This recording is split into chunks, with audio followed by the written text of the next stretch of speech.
आनंद मठ। आनंद मठ और ऋषियों की अनमोल धरोहर को संजोएं।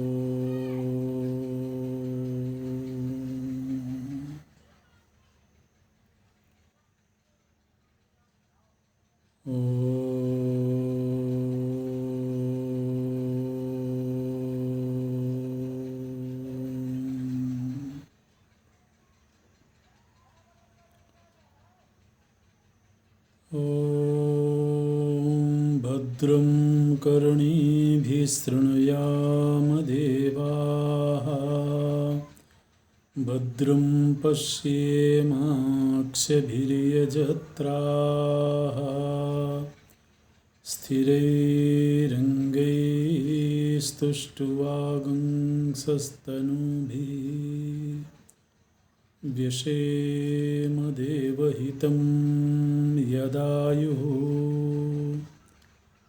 स्वस्ति न इन्द्रो वृद्धस्रवाः, स्वस्ति नः पूषा विश्ववेदाः,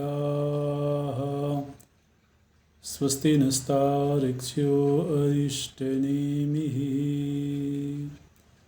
स्वस्ति नो बृहस्पतिर्दधातु। ॐ शान्ति शान्ति शान्तिः।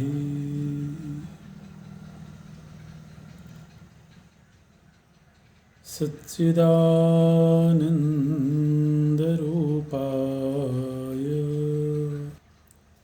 विश्वोत्पत्त्यादिहेतवे तापत्रयविनाशाय श्रीकृष्णाय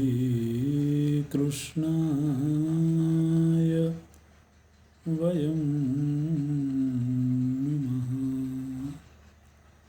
श्रीकृष्णाय वयं नमः। नारायणं नमस्कृत्य नरं चैव नरोत्तमं, देवीं सरस्वतीं व्यासं ततो जयमुदीरयेत्। ततो जयमुदीरयेत्।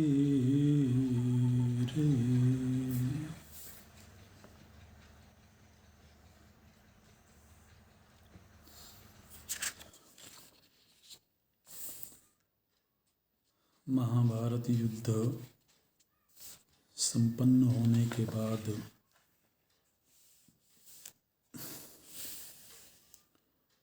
महाराज युधिष्ठिर का चित्त विषादग्रस्त हुआ है और उनके सभी भाई उन्हें समझाते हैं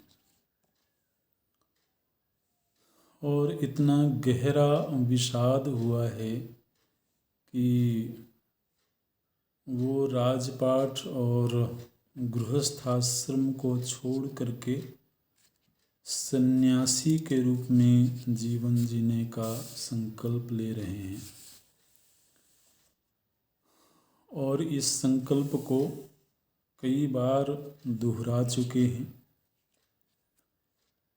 सभी भाइयों ने अपने विवेक के अनुसार समझाने की चेष्टा करी है और इसमें मुख्य रूप से यही समझाया गया कि क्षत्रिय के लिए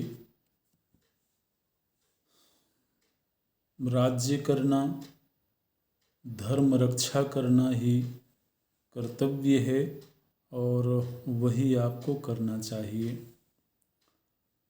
पूर्व के इतिहास में घटे हुए कई घटनाओं का दृष्टांत देते हुए यहाँ तक कि महाराज जनक का भी दृष्टांत दिया गया। महाराज जनक भी एक बार सब कुछ राजपाट त्याग करके और संन्यस्त हो गए थे। केवल संकल्प ही नहीं अपितु वो वन में चले भी गए थे और बाद में उनकी धर्मपत्नी उनको समझा बुझा करके ले आती हैं तो फिर वो राजकार्य करते हैं। तो ये दृष्टांत भी युधिष्ठिर जी को दिया गया है। द्रौपदी जी बोलती हैं कि जिस समय पर हम लोग द्वैत वन में वनवास का समय काट रहे थे उस समय आपने ही अपने भाइयों को ये कहा था कि हम लोग दुर्योधन और उसके सभी साथियों को मार करके और अपना राज्य वापस प्राप्त करेंगे और फिर उसका उपभोग करेंगे। ये आपने अपने भाइयों को वचन दिया था। उसी वचन की पूर्ति हुई है। इसलिए आज जो ये आपको पृथ्वी प्राप्त हुई है यह शास्त्र श्रवण से प्राप्त नहीं हुई है, दान से, किसी के समझाने बुझाने, यज्ञ करने, भीख मांगने से प्राप्त नहीं हुई है, बल्कि यह पराक्रम से प्राप्त हुई है। न श्रुतेन न दानेन न सान्त्वेन न चेज्यया त्वयेयं पृथ्वी लब्धा न संकोचेन चाप्युत। तो इसलिए इसके त्याग के विषय में आपको नहीं सोचना चाहिए। अर्जुन पुनः समझाने की चेष्टा करते हैं और इस बार उन्होंने ये समझाया है कि राजदंड, किसी भी देश में राजदंड ही एक ऐसा विधान है जो सभी वर्णाश्रमियों को अपने धर्म में नियुक्त रखता है। यदि राजदंड न हो किसी देश में तो पूरा समाज धर्महीन हो जाएगा। न ब्रह्मचार्य धीत कल्याणी गौर न दुह्यते न कन्योदवहनम गच्छेत यदि दंडो न पालयेत। अर्जुन बोलते हैं कि यदि समाज में दंड की मर्यादा ना हो, राजदंड का अथवा जो भी सामाजिक अनुशासन होते हैं, संविधान होता है, यदि उस संविधान का भय ना हो तो ब्रह्मचारी ब्रह्मचर्य का पालन करते हुए वेदाध्ययन ना करे। यहाँ तक कि गाय भी दूध ना दुहावे यदि उसको भय ना होवे तो। ऐसे तो अनेक दृष्टांतों के माध्यम से बोलते हैं कि राजदंड धर्म के स्थापन का एक बहुत जरूरी कार्य है और आज उस राजदंड को निर्वाह करने का दायित्व आपके कंधों पर है। इसलिए आपको इस देश में धार्मिक राजदंड की स्थापना करनी चाहिए। विद्वानों का ऐसा मत है कि दंड ही मनुष्यों को इहलोक और परलोक में शुभ प्रदान करता है। इसलिए आपको राजदंड की रक्षा करनी चाहिए। तो ये सभी भाई अपने अपने बारी में समझाते हैं, लेकिन युधिष्ठिर जी अभी भी यही कहना चाहते हैं कि तप ही सर्वश्रेष्ठ है।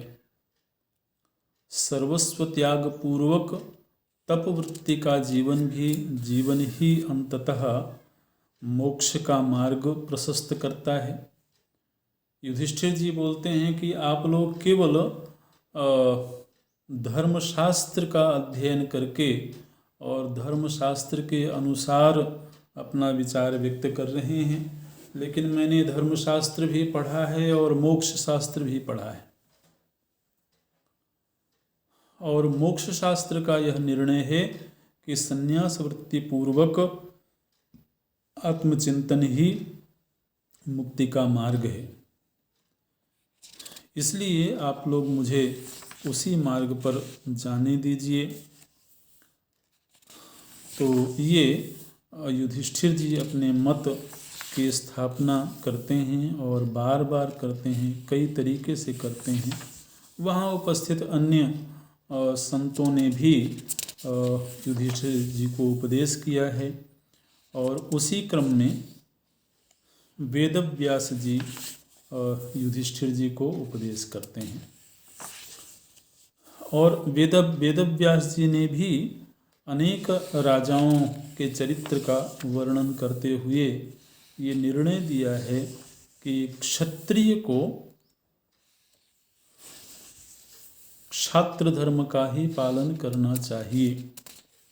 उसको यदि राजकार्य का अधिकार प्राप्त हो तो उसे राजकार्य ही करना चाहिए। लेकिन युधिष्ठिर जी का मन इतना खिन्न है, बोलते हैं प्रायोपविष्टम जानीध्वम अथमाम गुरुघातिनम जातिष्वन्यास्वपि यथा न भवेयम कुलांतकम। बोलते हैं कि मैं गुरुघाती हूँ, मैंने अपने ही आचार्य का वध करवाया है, तो मुझे लगता है कि ये तो सबसे बड़ा पाप कर्म मैंने किया है। इसलिए अब तो कहीं संन्यास वृत्ति लेने की भी इच्छा नहीं है। अब तो ऐसी इच्छा हो रही है कि अनशन करके, अन्न जल आदि का त्याग करके, और मैं इस शरीर का ही त्याग कर दूं, क्योंकि इतना घोर पाप कर्म करने के बाद इस जीवन को जीना भी मुझे कठिन मालूम पड़ता है। तो इस तरह से अनशन लेने की बात युधिष्ठिर जी करते हैं।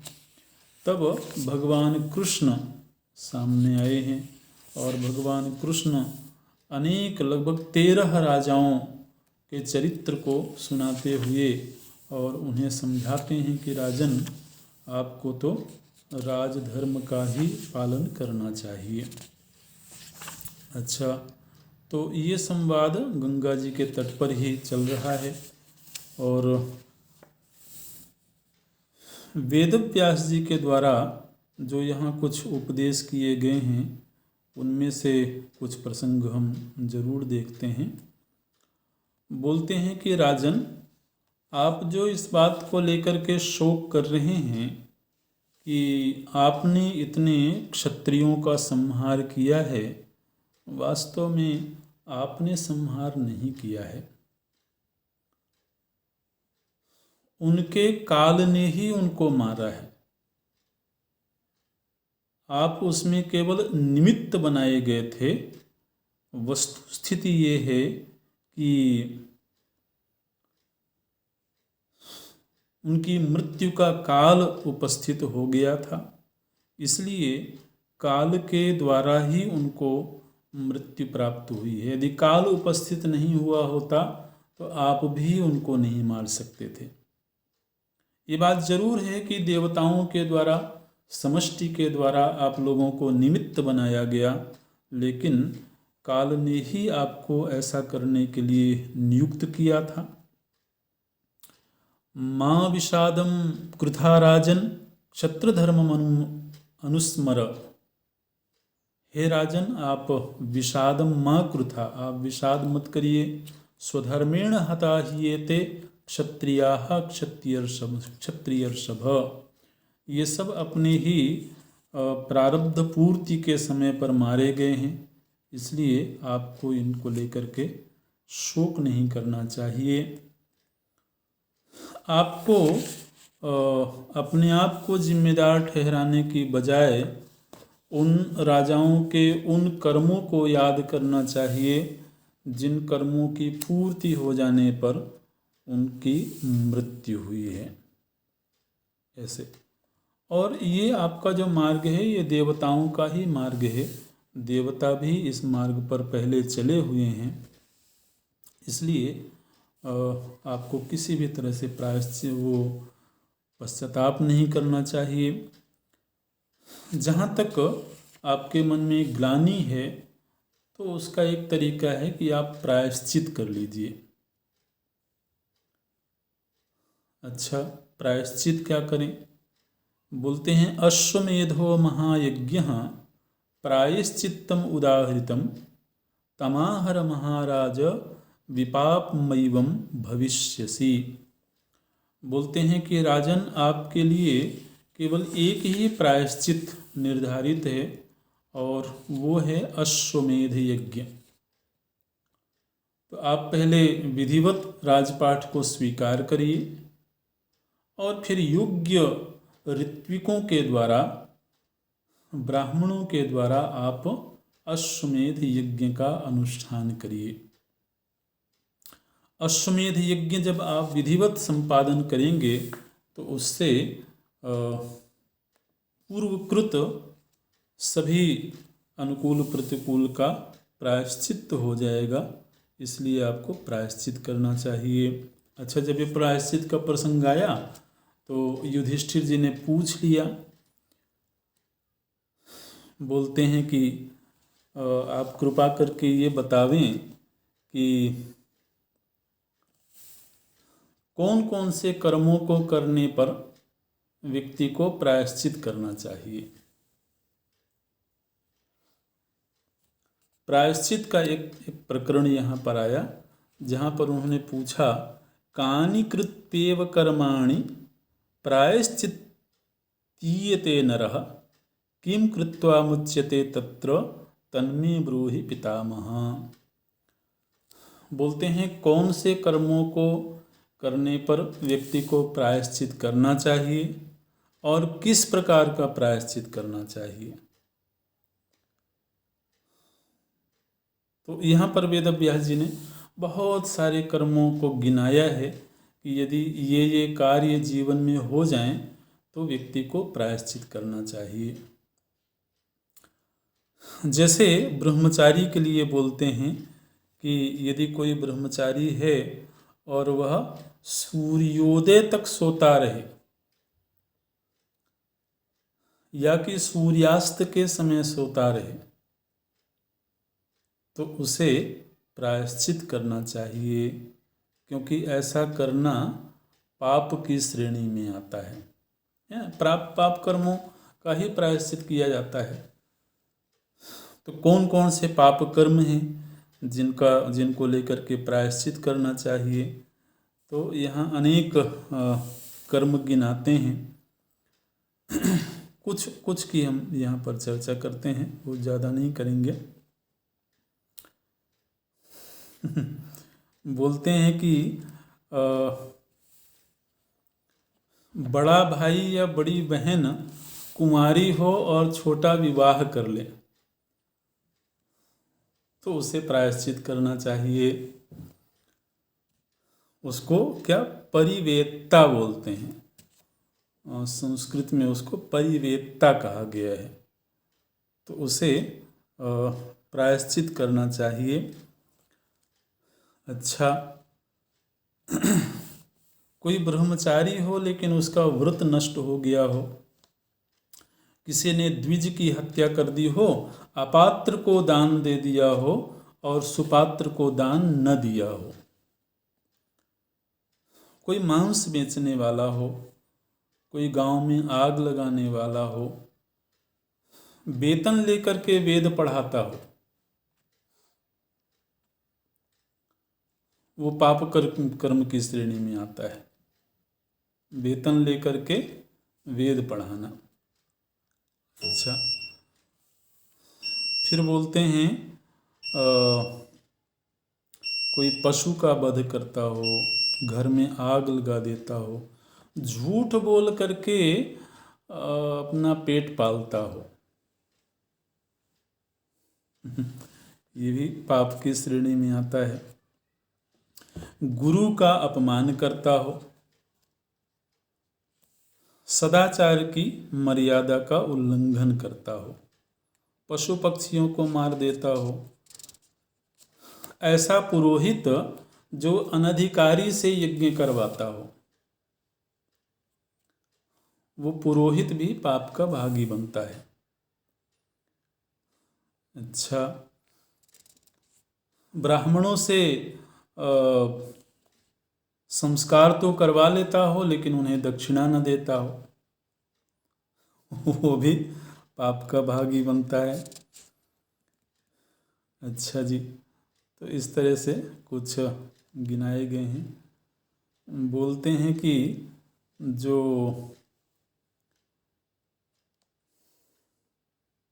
अच्छा, अभी ज़्यादा विस्तार नहीं करते हैं इसका। फिर ये पूछा गया कि प्रायश्चित किस तरह के होते हैं, प्रायश्चित कर्म कौन कौन से होते हैं, किस तरह से प्रायश्चित किया जाता है।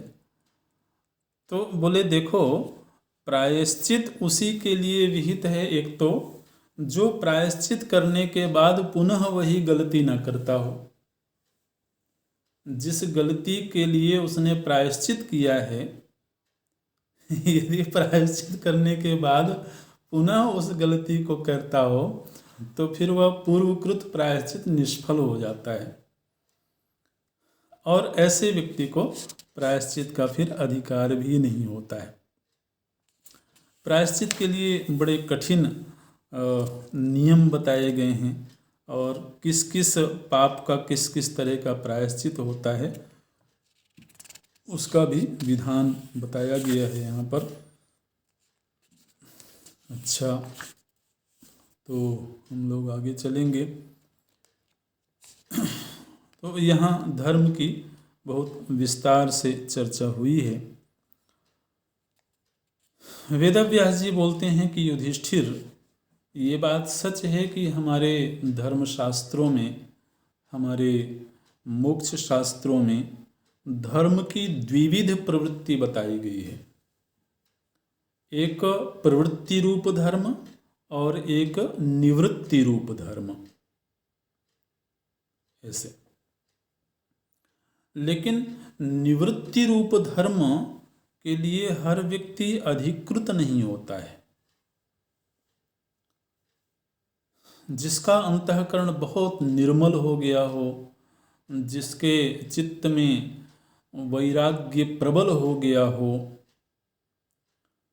जिसकी वासनाएं शिथिल हो गई हों, ऐसा व्यक्ति ही, जो भगवत परायण हो गया हो, जिसने जीवन में उपासना कर ली हो और उपासना करके अंतःकरण को निर्मल कर लिया हो, ऐसा ही व्यक्ति निवृत्ति रूप धर्म का अधिकारी होता है। जिसके चित्त में अभी प्रबल वैराग्य नहीं है, जिसकी अभी ममताएं शिथिल नहीं हुई हैं, जिसके चित्त में राग द्वेष काम क्रोध आदि की वृत्तियां उसे आंदोलित करती हैं, उसके लिए ये निवृत्ति रूप धर्म विहित नहीं है। उसे प्रवृत्ति रूप धर्म का ही आश्रय लेना चाहिए। अच्छा, फिर यहाँ पर वेदव्यास जी के द्वारा गृहस्थ आश्रम और संन्यास आश्रम, इन दोनों में एक तुलनात्मक विचार प्रस्तुत किया गया है। और एक बड़ा सुंदर प्रसंग है यहाँ पर। ये प्रसंग हमें लगता है कि ब्राह्मण वर्ण के लोगों को विशेष रूप से सुनना चाहिए, अध्ययन करना चाहिए। ब्राह्मणत्व क्या होता है और ब्राह्मणत्व की रक्षा कैसे होती है, ये यहाँ विस्तार से वेदव्यास जी के द्वारा बताया गया है। बोलते हैं कि ऐसा ब्राह्मण जो वेद ज्ञान से शून्य हो, वेद ज्ञान से रहित ब्राह्मण को दान नहीं देना चाहिए। ये बोलते हैं, न श्रोत्रियम अमृते दानम ब्राह्मणे ब्रह्मवर्जिते असम्यक चैव यद्दत्तम असम्यक च प्रतिग्रहः उभयम स्याद अनर्थाय दातुरादातुरेव च। बोलते हैं कि उत्तम विधि से यदि दान न दिया गया हो और उत्तम व्यक्ति को दान न दिया गया हो तो वो दान देने वाला और दान ग्रहण करने वाला ये दोनों के लिए ही वो अनर्थकारी होता है। बोलते हैं अविधि पूर्वक दिया हुआ जो दान होता है वो यजमान और पुरोहित दोनों को ही पतन का कारण बनता है। बोलते हैं काष्ठैरार्द्रैर्यथा वह्निः उपस्तीर्णो न दीप्यते तपस्वाध्याय चारित्रैः एवं हीनः प्रतिग्रही। जिस तरह से गीली लकड़ी गीली हो और उसके नीचे आग रख दी जाए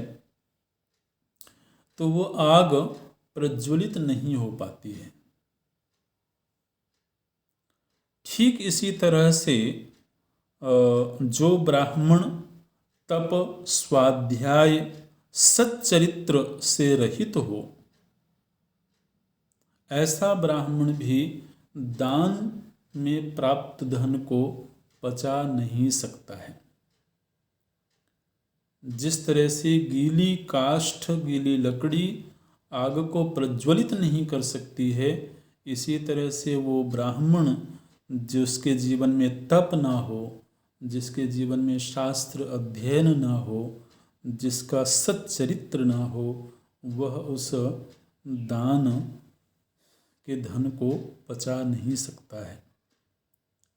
ऐसे बोलते हैं। फिर एक रास्ता भी निकाला वेद व्यास जी ने। बोलते हैं कि माना कि कोई ऐसा ब्राह्मण है, विप्र है, जो वेद ज्ञान से रहित है, उसको शास्त्र का बहुत ज्ञान नहीं है, किंतु वह दूसरों में दोष नहीं देखता है और संतोष वृत्ति का अवलंबन करता है। दूसरों में दोष नहीं देखता और संतोष वृत्ति का जीवन जीता है, तो ऐसे ब्राह्मण को भी दान दिया जा सकता है। दूसरी तरफ यदि कोई शास्त्र को जानता हो किंतु वह दूसरों में दोष दर्शन करता हो और उसका आचरण भी सात्विक ना हो, तो उस शास्त्र पढ़े हुए ब्राह्मण को भी दान नहीं दिया जाना चाहिए। इस तरह से तो यहाँ पर दान आदि की महिमा का भी वर्णन किया है वेद व्यास जी ने। और अंततः सभी के समझाने के बाद, धर्मशास्त्र और इतिहास इन सब की चर्चा करने के बाद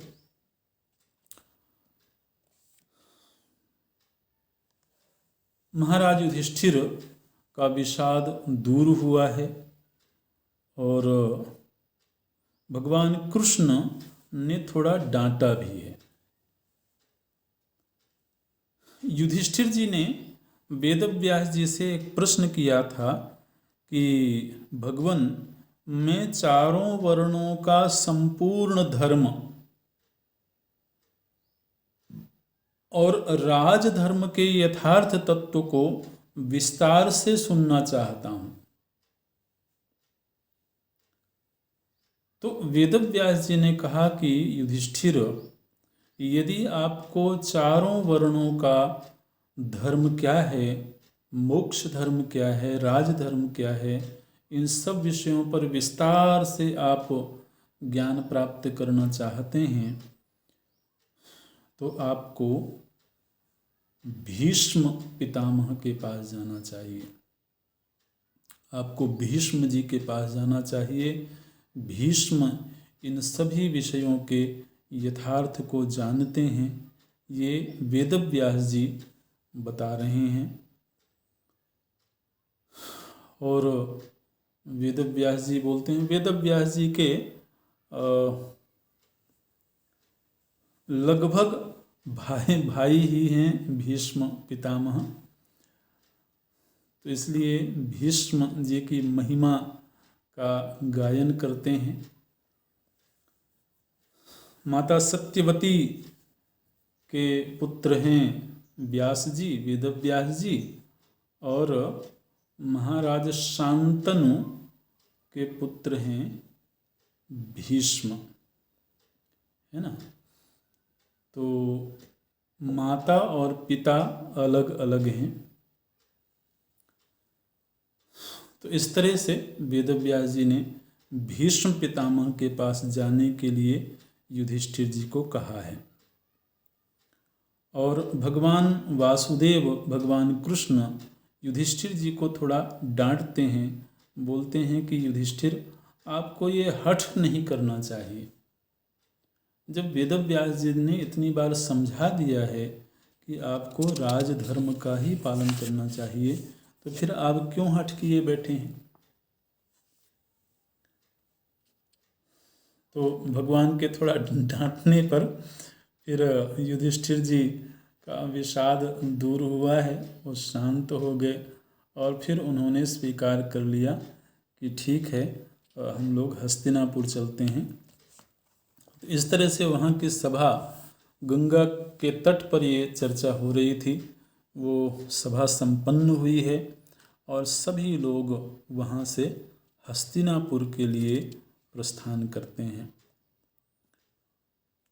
हस्तिनापुर में पूर्ववासियों के द्वारा पांडवों का बहुत स्वागत हुआ है, बड़ा सम्मान हुआ है, और हस्तिनापुर में पहुँच करके विधिवत महाराज युधिष्ठिर का राज्याभिषेक किया गया है।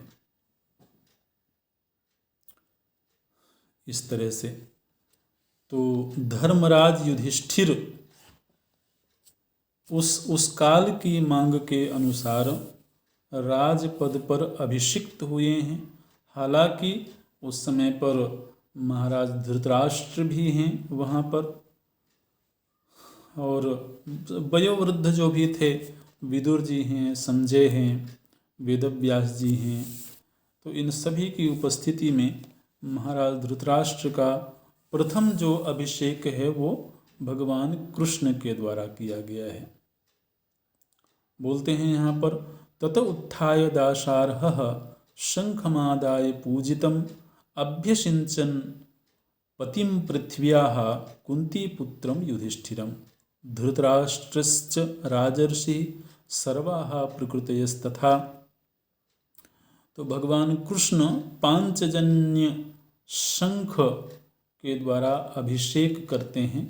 अभिषेक का मतलब आप समझते होंगे, पवित्र जल से स्नान करवाना, इसको अभिषेक बोलते हैं। तो शंख को बहुत पवित्र माना गया है, तो उस शंख में जल रख करके और सर्वप्रथम भगवान कृष्ण के द्वारा अभिषेक किया गया है युधिष्ठिर जी का, और फिर अन्य वयोवृद्ध लोगों ने अभिषेक किया है। फिर विधिवत उनका राज तिलक हुआ है। तो अब इस दिन से महाराज युधिष्ठिर सम्राट के रूप में प्रतिष्ठित हुए हैं। भीमसेन को युवराज बनाया गया है। ध्यान रखें तो सभी पांडवों को अलग अलग दायित्व दिए गए हैं युधिष्ठिर जी के द्वारा, जिनमें कि युधिष्ठिर जी से जो छोटे हैं भीमसेन, उनको युवराज पद दिया गया है। इसी तरह से प्रधानमंत्री के रूप में विदुर जी ही नियुक्त हुए हैं। विदुर जी वहाँ पर उपस्थित हैं उस सभा में, तो उनको प्रधानमंत्री के रूप में नियुक्त किया गया है। और आय व्यय संबंधी जो राजकोष में आय व्यय का जो हिसाब रखना होता है, उस कार्य के लिए संजय को नियुक्त किया गया है। नकुल को सेनापति बनाया गया है और अर्जुन को राष्ट्र रक्षा का जो दायित्व है वो अर्जुन को दिया गया है। धौम्य जो उनके आचार्य थे उनको यज्ञ आदि कार्यों के लिए नियुक्त किया गया है। और सहदेव को राजा की जो अंग रक्षा होती है मुख्य रूप से, वो कार्य सहदेव को दिया गया है। तो इस तरह से सभी जो प्रमुख लोग थे उनको नियुक्त किया गया। युधिष्ठिर जी ने सभा में यह घोषणा करी है कि हमारे जो वयोवृद्ध महाराज धृतराष्ट्र हैं, मेरी दृष्टि में आज भी वो हमारे पिता हैं, हमारे बड़े हैं, इसलिए सभी लोग उनका उसी तरह से आदर सम्मान करें जिस तरह से पहले उनका सम्मान होता रहा है।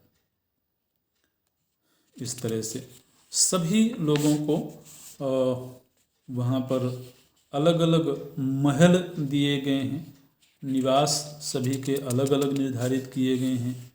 भीमसेन को दुर्योधन का जो राजमहल था वो भीमसेन को दिया गया है। दुशासन का जो भवन था वो अर्जुन को दिया गया है। इस तरह से तो अलग अलग स्थान भी सभी के लिए निर्धारित किए गए हैं। युधिष्ठिर जी ने सभी को विश्राम के लिए आदेश दिया है कि हम लोग इतने समय से युद्ध कार्यों में संलग्न रहे हैं, इसलिए सभी को विश्राम करना चाहिए, सुखोपभोग करना चाहिए। और फिर युधिष्ठिर जी के द्वारा बहुत विस्तार से भगवान कृष्ण की स्तुति की गई है। युधिष्ठिर जी अपनी समस्त उपलब्धियों का श्रेय भगवान कृष्ण को प्रदान करते हैं और पूरी सभा में वो भगवान कृष्ण की विधिवत स्तुति करते हैं, जिस सभा में स्वयं वेदव्यास जी भी उपस्थित हैं। तो बोलते हैं, तब कृष्ण प्रसादेन नयेन च बलेन च बुद्ध्या च यदु शार्दूल यथा विक्रमणेन च पुनः प्राप्तमिदं राज्यं पितृपैतामहं मया नमस्ते पुंडरीकाक्ष पुनः पुनः अरिंदमा। बोलते हैं कि हे कृष्ण, आपकी ही कृपा से, आपकी ही नीति से, आपके ही बल से, आपकी ही बुद्धि और आपके ही पराक्रम से हम लोगों ने अपने इस राज्य को पुनः प्राप्त किया है। बोलते हैं कि हम बार बार आपको नमन करते हैं। त्वामेकमाहुः पुरुषं त्वामाहुः सात्वतां पतिं नामभिस्त्वां बहुविधैः स्तुवन्ति प्रयता द्विजाः। बोलते हैं कि शास्त्रों ने, वेदों ने आपको ही पुरुषोत्तम के रूप में कहा है। आप ही समस्त देवों के आराध्य हैं, समस्त ब्राह्मणों के आप आश्रय हैं। इस तरह से भगवान कृष्ण की स्तुति करते हुए लगभग 108 नामों का उच्चारण करते हुए युधिष्ठिर जी भगवान की स्तुति करते हैं। और भगवान प्रसन्न हैं क्योंकि उनकी इच्छा की पूर्ति हुई है। एक सुशासन की स्थापना भगवान के अवतार का एक मुख्य कार्य होता है, जो कार्य संपन्न हुआ है। असुरों का संहार करना, दुष्टों का संहार करना, एक कार्य है और समाज में सुशासन स्थापित हो, धर्म रक्षा हो, योग्य व्यक्ति सम्राट पद पर बैठे, तो ये भगवान के अवतार का एक कार्य होता है जो यहाँ पर संपन्न हुआ है। तो इस बात को लेकर के भगवान प्रसन्न हैं। अच्छा, फिर एक दिन जब सारी सुव्यवस्थाएं हो गईं और राज्य कार्य सुचारू रूप से संचालित होने लगा, तो एक दिन युधिष्ठिर जी भगवान कृष्ण के भवन में गए। भगवान कृष्ण जहाँ ठहरे हुए थे वहीं हस्तिनापुर में, तो उनके भवन में गए हैं और वहाँ जाकर के पुनः भगवान की स्तुति करते हैं। लेकिन युधिष्ठिर जी देख रहे हैं कि भगवान उस समय पर ध्यान की मुद्रा में विराजमान हैं। युधिष्ठिर जी उनकी स्तुति कर रहे हैं, लेकिन भगवान उसका कोई भी उत्तर नहीं दे रहे हैं। भगवान की ओर से कोई प्रतिक्रिया नहीं हो रही है। नोवाच भगवान किंचित ध्यान मेवान्यपद्यत। तो युधिष्ठिर जी भगवान से निवेदन करते हैं कि भगवान, मैं बड़ी देर से देख रहा हूँ कि आप ध्यान मग्न हैं। मेरे मन में बड़ा कौतूहल हो रहा है कि आप किसका ध्यान कर रहे हैं। बोलते हैं किम इदम परमाश्चर्यम ध्यायस्यमित विक्रमम कच्चिल्लोकत्रयस्यास्य स्वस्तिलोकपरायण चतुर्थम ध्यान मार्गम त्वमालंब्य पुरुषर्षभ अपक्रांतो यतो देवः तेन में विस्मितम मनः। बोलते हैं मुझे परम आश्चर्य हो रहा है कि आप इस समय पर ध्यान में बैठे हुए हैं। क्या तीनों लोकों में सुस्थिरता तो है? कहीं किसी लोक में कोई प्रलय की स्थिति तो नहीं आ गई है? तीनों अवस्थाएं सुव्यवस्थित तो हैं? इस तरह से फिर वो बोलते हैं कि मैं देख रहा हूँ कि आपने अपने श्वास प्रश्वास आदि को अवरुद्ध कर रखा है। आपने अपनी इंद्रियों को मन में स्थापित कर दिया है और मन को भी बुद्धि में स्थापित कर दिया है। और इस तरह से ध्यान की जो विधि होती है उसका वर्णन करते हैं। और इस तरह से आप गहन ध्यान की स्थिति में हैं। यदि मैं सुनने का अधिकारी हूँ तो कृपा करके आप मुझे बताएं। यदि श्रोतुमिहार्हामि न रहस्यं च ते यदि छिन्धि में संशयं देव प्रपन्नायाभियाचते। यदि यह कोई बहुत रहस्य की बात ना हो तो आप कृपा करके मुझे बताएं कि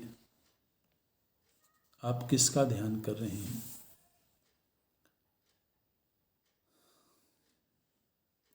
तो भगवान कृष्ण बोलते हैं कि राजन,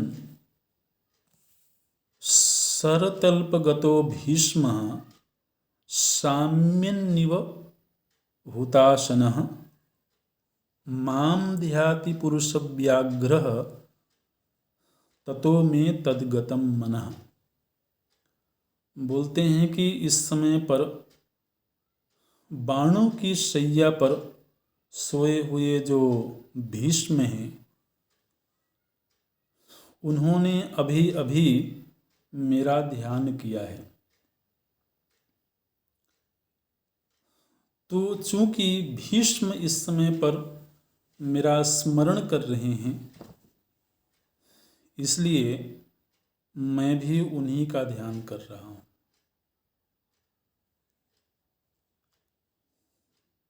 ये बोलते हैं ततो में तद्गतम मनः। भीष्म जी का मन इस समय पर मुझे याद कर रहा है, मेरे ध्यान में संलग्न है, इसलिए मेरा मन भी उनकी ओर खिंच गया है। इस समय मुझे यहाँ की कोई स्मृति नहीं रह गई थी और मैं भीष्म के ही ध्यान में लीन हो गया था और मेरा मन सतत उन्हीं की स्मृति में लगा हुआ है। और यहाँ भीष्म जी की बड़ी महिमा भगवान कृष्ण गाते हैं, बोलते हैं एकीकृत्येन्द्रिय ग्रामम मनः संयम्य मेधया शरणं मामुपागच्छत ततो मे तद्गतं मनः। लोग कहते हैं कि हमारे व्यावहारिक जीवन में बड़ा संकट है, तो ऐसी स्थिति में भगवान का ध्यान कैसे होवे। भीष्म जी का तो पूरा शरीर ही छलनी छलनी हो रखा है, इससे बड़ी कष्ट की क्या स्थिति हो सकती है। लेकिन उस स्थिति में भी भीष्म सतत भगवान की ही स्मृति में है। उस समय पर जब सरसैया में गए थे, उस समय हम लोगों ने देखा था कि भीष्म जी का मन उस समय पर कहाँ है, तो वेद व्यास जी ने बताया था कि वो सतत प्रणव के जप में उनका मन लीन है, ऐसा वहाँ पर हम लोगों ने देखा था। यहाँ भगवान बोलते हैं एकीकृत्य इंद्रिय ग्रामम, अपनी इंद्रियों को एकीकृत्य करके, एकाग्र करके और मन का संयम करके इस समय पर भीष्म मेरी शरण में आ गए थे। तो चूंकि वो मेरी शरण में आ गए थे, इसलिए ततो में तद्गतम मनः, इसलिए मेरा मन उनकी ओर चला गया था। यम गंगा गर्भ विधिना धारयामास पार्थिव वशिष्ठ शिक्षितम तात तमस्मी मनसा गतः। तो बार बार अनेक श्लोकों में भगवान कृष्ण बोलते हैं कि इसलिए मेरा मन उनकी ओर चला गया था। जिनको गंगा जी ने, देवस्वरूपिणी गंगा जी ने जिनको अपने गर्भ में धारण किया, वशिष्ठ जी ने जिनको शिक्षा दी, वही जो गंगा पुत्र भीष्म हैं, मेरा मन उन्हीं के पास पहुंच गया था। जिन्होंने परशुराम जी से दिव्यास्त्र प्राप्त किए, जिन्होंने भगवान महादेव के साथ और परशुराम जी के साथ भी युद्ध किया है, मेरा मन उनकी ओर चला गया था। और बोलते हैं युधिष्ठिर, महाराज युधिष्ठिर जिस दिन भीष्म इस धरती को छोड़ देंगे, जैसे ही उत्तरायण का समय आएगा, वैसे ही भीष्म इस धरती को छोड़ देंगे। तस्मिन् ही पुरुष व्याघ्रे कर्म भी स्वैर्दिवं गते भविष्यति महीपार्थ नष्ट चंद्रेव सर्वदि। बोलते हैं जिस दिन भीष्म इस धरती को छोड़ेंगे, उस दिन इस पृथ्वी में अमावस्या की रात्रि हो जाएगी, माने अमावस्या की तरह से अंधेरा छा जाएगा, माने स्त्रीहीन हो जाएगी ये धरती। तो उसके पहले ही आपको उनके पास जाना चाहिए। तद युधिष्ठिर गांगेयम भीष्मं भीम पराक्रमम अभिगम्योपसंगृह्य प्रच्छयत्ते मनोगतम। बोलते हैं आपके मन में जो भी जिज्ञासाएं हैं, धर्म, अध्यात्म, मोक्ष, राजधर्म आदि को लेकर के जो भी जिज्ञासाएं हैं, उन सभी जिज्ञासाओं को लेकर के आपको भीष्म जी के पास चलना चाहिए और वहाँ जाकर के उनसे पूछना चाहिए, अपना प्रश्न रखना चाहिए। चातुर्विद्यम चातुर्होत्रम चातुराश्रम्यमेव च राजधर्मांश्च निखिलान प्रच्छैनम पृथ्वीपते। हे पृथ्वीपते, हे राजन, आपको चारों पुरुषार्थों के विषय में,